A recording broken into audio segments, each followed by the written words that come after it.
आप कभी इंटरव्यू देने जाए आरएस का, आपसे पूछे अग्निकुंड का सिद्धांत क्या था और आप धड़ाधड़ बता दोगे। चंद्रबरदाई ने पृथ्वीराज रासो में, ऋषि वशिष्ठ का, आबू पर्वत का, यज्ञ का, अग्निकुंड, चार जातियां, this this this this this, Munot नैन से सूर्यमल मिश्रण ने इसका क्या किया, समर। अगला कैसे, अब्बास वेरी गुड, ये होता है। देखो पास वाले मेंबर को करके देखो बच्चा कितना इंटेलिजेंट है, और सब आता है इसको पूरा। आप खुद देखोगे, बटन खोल दूं मैं अभी। इतने में अगला वापस पूछे कि तुमने बीएससी कर रखा है। आप कहो जी जी बायोलॉजी में बीएससी हूं मैं, 67% है मेरे बीएससी में। तो तुम्हें नहीं लगता कि अग्नि से आदमी पैदा नहीं हो सकता?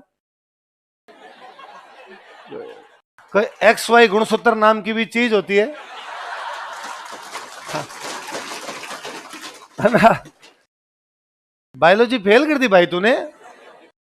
मतलब आग जलाओ, चार आदमी बाहर आ गए और इन चारों का लड़ो जाके, और चारों लड़ लिए और राक्षसों को मार के भगा दिया। यदि ऐसा होता है, फिर कश्मीर में फौज क्यों लगा रखी है? योगी आदित्यनाथ को कहो कि बाबा जी यज्ञ करो, स्वाहा, चार पैदा। उधर समाचार आता कि साहब चार शहीद हो गए, चार और पैदा। फिर वहां फौज को कटवाने की मरवाने की क्या आवश्यकता है? और आप सर, सर हिस्ट्री ऐसा ही सब्जेक्ट है सर, गप्पे मारी हुई है सर इधर उधर के। क्या करें सर, मत साइंस का हूं, साइंटिफिकली तो ये मैं नहीं मानता सर इन बातों को, पर अब क्या करें सर, पापी पेट के लिए पढ़ना ही पड़ता है। 2 नंबर का जुगाड़ इसी से होता है सर। आपने डाल रखा है सब्जेक्ट हिस्ट्री, बाकी मेरा तो मन भी नहीं करता, इसलिए मैंने तो साइंस ली थी। नहीं करना ऐसे, उन्हें बताना कि हमारी पुरानी किताबों की जो भी इस प्रकार के दृष्टांत मिलते हैं, जो भी इस प्रकार के उदाहरण मिलते हैं, उनको वास्तव में सिंबॉलिक रूप में पेश किया हुआ है। किस रूप में? संकेतों के माध्यम से, सिंबल के माध्यम से उनको समझाया गया है। वास्तव में ऐसा हुआ है कि हमारे भारत में मूर्ति पूजा की जगह यज्ञ बड़ा प्रचलित हुआ करता था, यज्ञों की परंपरा हुआ करती, या मूर्ति पूजा भी होने लग गई थी, पर यज्ञ फिर भी बड़े प्रचलन के अंदर रहे थे। क्योंकि हम एंशिएंट पढ़ते, तब हम पढ़ते हैं कि आर्यों के समय में ही जब मूर्तियां नहीं थी, तब भी हम क्या किया करते थे, यज्ञ। तो यज्ञ की परंपरा थी, आज दिन तक यज्ञ की परंपरा है। एक समय ऐसा आया जब विदेशी आक्रमण ज्यादा होने लग गए। वो विदेशी आक्रमणकारी वो थे जो यज्ञों को मानते नहीं थे। वो विदेशी आक्रमणकारी वो थे जो मूर्ति पूजा में विश्वास नहीं करते। वो मंदिर तोड़ दिया करते, मूर्तियां तोड़ दिया करते, हमारे यज्ञ जो थे उनको होने नहीं देते थे, गाय को काट के खा जाया करते थे। ऐसे समय में जब जनता का मनोबल बहुत डाउन है, जनता का मोरल बहुत डाउन हो रखा है, एक ऋषि किन्हीं 4 योद्धाओं को बुलाता है। उन योद्धाओं के नाम है चौहान, चालुक्य, परमार और प्रतिहार।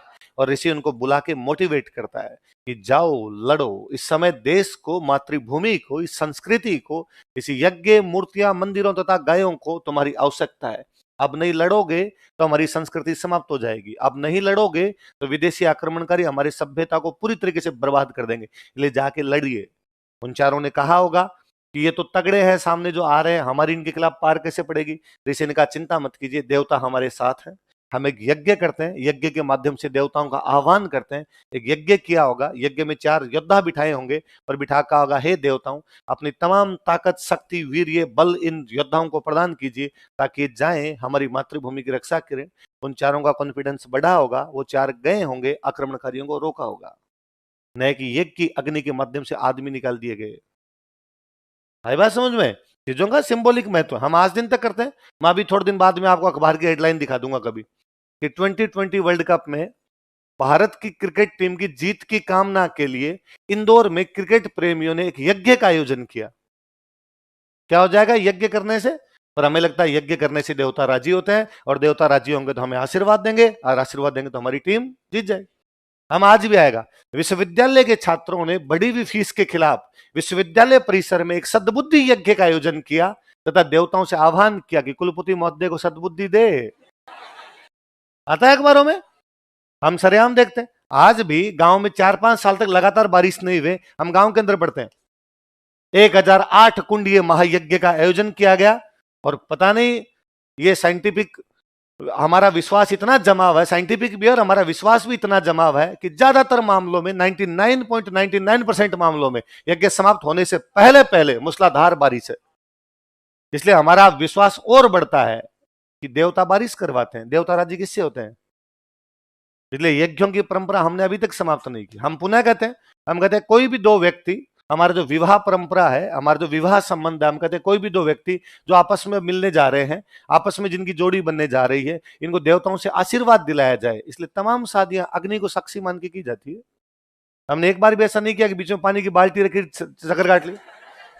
अग्नि में फिर भी डर रहता है, लंगा वंगा उधर चला जाए, थोड़ा दिक्कत हो जाए वैसा है। बीच में धूल रखो, धूल के घूम लो चारों तरफ, पर हमने हमेशा क्या रखी बीच में?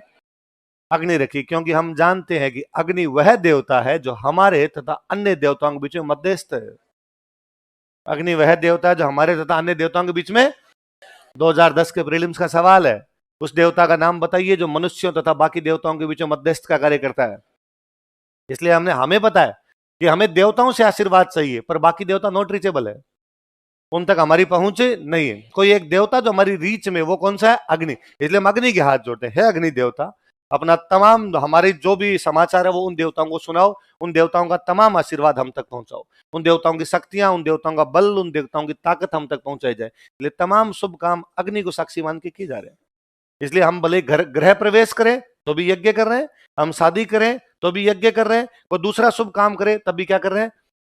इवन आप अभी तक अपने घरों में ज्यादा कोई बीमार होने लग जाता ना, तो भी कोई सियाना कहता है एक बार होम कर लो, घर शुद्ध हो जाएगा थोड़ा, है ना? क्यों है? क्योंकि हम मानते हैं कि इससे देवताओं का वास हो जाएगा, हमारा विश्वास लंबे समय से बना हुआ है, वो सब चल रहा है। इसलिए आज दिन तक हम अब हम मूर्ति पूजा करते हैं, यज्ञों का प्रचलन कम हो गया है, लेकिन फिर भी देखिए अग्नि कितनी महत्वपूर्ण है कि मंगलवार है, मंगलवार को मम्मी घर में चूरमा बनाती है, बालाजी की चढ़ाती है। बालाजी खीर चूरमा खाने वाले देवता, तो मम्मी भोग लगाती है उनके, तो चूरमा बालाजी की चढ़ाती है। एक तरीका तो ये है कि मम्मी चूरमा बनाए और बालाजी की जाके मूर्ति के लगा दे, लो बालाजी खाओ, आप ही क्या याद रखोगे, मीठा चूरमा खिलाया। पर मम्मी ऐसा नहीं करती, मम्मी पहले चूल्हे से धूपिया लेके आती है, खीरा लेके आती है, पहले उस पर रखती है, वो रखती है उसके आगे, फिर उसके ऊपर चूरमा धीरे से रखती है, क्योंकि मम्मी जानती है बालाजी नॉट रीचेबल है, अग्नि के माध्यम से बालाजी को भोग लगाया जाएगा। इसलिए हम अग्नि देवता कहते हैं, अग्नि देवता आज का प्रसाद हमारी तरफ से आप बालाजी को दीजिए, है ना? हनुमान जी को बालाजी जिसका हम प्रसाद चढ़ा रहे उनको दीजिए। और अग्नि केवल डाकिया नहीं है, अग्नि अपने आप में देवता है, इसलिए जब अग्नि पर भी हम प्रसाद चढ़ाते हैं तो बहुत सावधानी पूर्वक, एकदम धीमे से। ये नहीं कि भाई मम्मी ने दूर से चूरमे की गोली बनाई, ला अग्नि, हाथ जल जाएगा, तू तो खा कैच। नहीं, मम्मी ऐसा नहीं कर रही है, मम्मी उस पे ऊपर भी एकदम धीमे से रख रही है ताकि उसके माध्यम से किसके पास में चला जाए? हनुमान जी के पास में चला जाए। इसलिए अग्नि क्या है? अग्नि की परंपरा हमारे बहुत पुरानी है, हमारे हर शुभ काम में अग्नि है। वैशाख वैशाख ऋषि कर रहे हैं, एक ऋषि अपने 4 योद्धाओं का मनोबल बढ़ा रहे हैं, मनोबल बढ़ाने के लिए क्या कर रहे हैं? यज्ञ। अब यज्ञ से पहले उनका मोराल डाउन था, यज्ञ के बाद उनका मोराल अप। हमने 4 ऐसे लोग यज्ञ के बाद प्राप्त किए जिनका आत्मविश्वास बढ़ा हुआ है। तो बढ़े हुए आत्मविश्वास के लोग कब पैदा हुए? अग्निकुंड के बाद।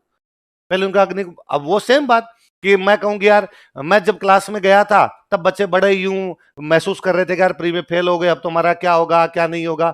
और एक आए टॉपर आए और उन टॉपर ने आकर, मैं भी प्री में फेल हुआ था पर अगली बार मेरा आईएएस में हो गया था। उस दिन बच्चों को लगा घर पे जाकर किताबें फाड़ देंगे, तुम्हारा नया जन्म है ना, पहले का तुम्हारा रूप अलग है, बाद का तुम्हारा रूप अलग है। तो इन कहानियों का सिंबॉलिक महत्व है। इसलिए कभी कोई इंटरव्यू में पूछे तब भी, कभी कोई मजाक उड़ाए तब भी कहेगा यार तुम्हारे तो क्या राजस्थान की कहानियां, राजस्थानी कहानियों में तुम्हारा अग्नि से आदमी उत्पन्न हो जाता, उसको कहना भोंगड़ नहीं होता।